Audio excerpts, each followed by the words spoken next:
ถ่ายวิดีโอด้วย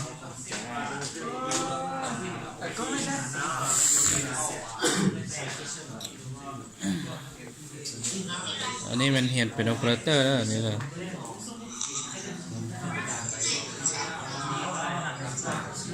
เป็นโอเปอเรเตอร์มันง่ายคือที่คิดเด้อน้อง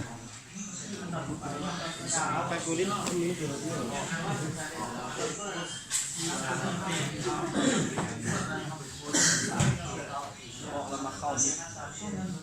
กูนอกมาย ากวะอีซี่ถูก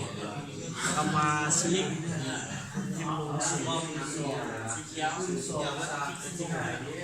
เลยน้องคืออยู่คนเดียวเลยก็ไปกวดไปกันตัวที่เขียวคู่นี้เอาส่งจับเนี่ยข้างนอกเป็นที่เขียวเราสู้กันบ่เอาพวกเก่งมาอยู่หนังสู้เลยเพื่อจะคู่เขาเพื่อจะคู่เขาโปรดักเตอร์สู้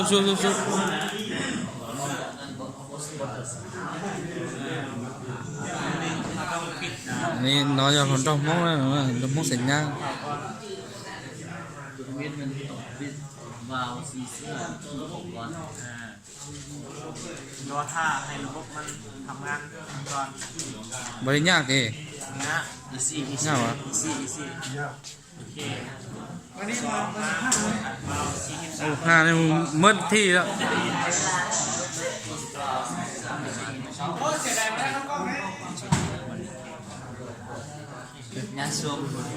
ยากวะ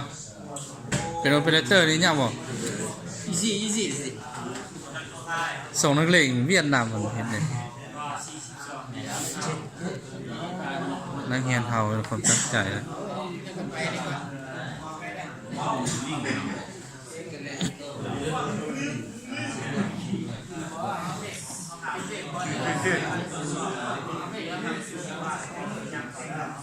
ข้อมูลที่นี่เป็นพวกไฟ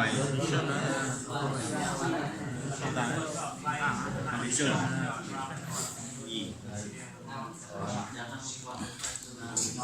ซาเลยเปลี่ยนอะไรเงี้ยไหม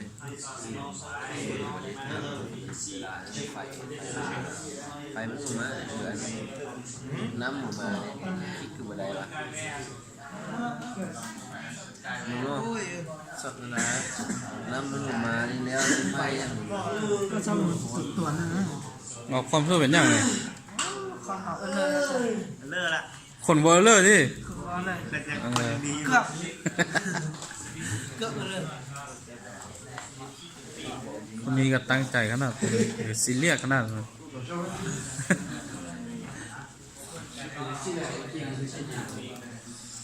ขั้นตอนที่หนึ่งโค้ช BS โอเคป่ะว่าไงเทคนิคโอ้ยังสับสนอยู่เฮ้ยฮัมโอเควะฮัมทำงาน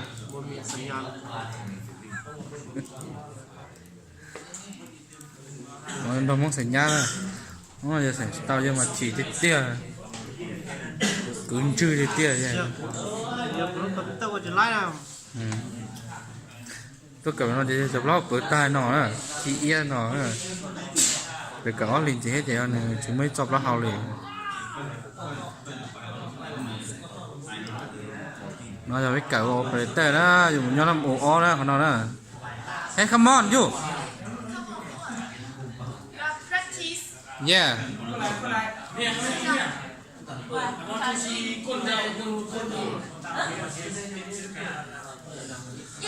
đấy tôi góc xuống góc cơ. You understand the Chinese? You